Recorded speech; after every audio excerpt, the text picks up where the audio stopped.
Kepala Badan Narkotika Nasional Komjen Petrus Reinhard Golose Selasa siang kemarin memberikan kuliah umum tentang bahaya narkotika pada mahasiswa dari berbagai universitas dan perguruan tinggi sekota Palembang di kampus Unsri.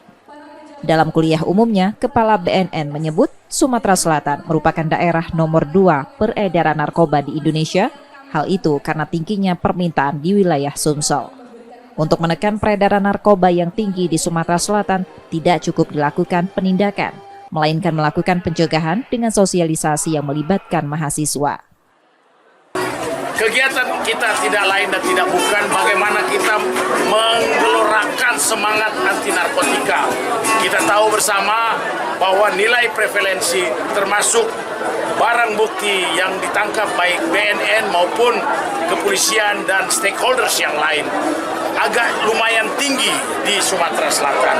Sehingga dengan kita gelorakan semangat anti narkotika, semangat war on drugs, terutama di kalangan mahasiswa, saya sebagai Kepala BNN mengharapkan akan muncul duta-duta, terutama masalah narkotika ini dari kalangan pelajar dan mahasiswa untuk memberikan teladan yang lebih baik dalam penanggulangan narkotika.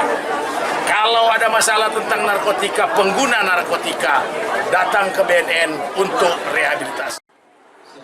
Selain mahasiswa menekan penyalahgunaan narkoba di Sumsel, BNN rencananya akan melakukan tes urin rutin di sejumlah instansi pemerintah. Yudi Kiswanto, Kompas TV, Palembang, Sumatera Selatan.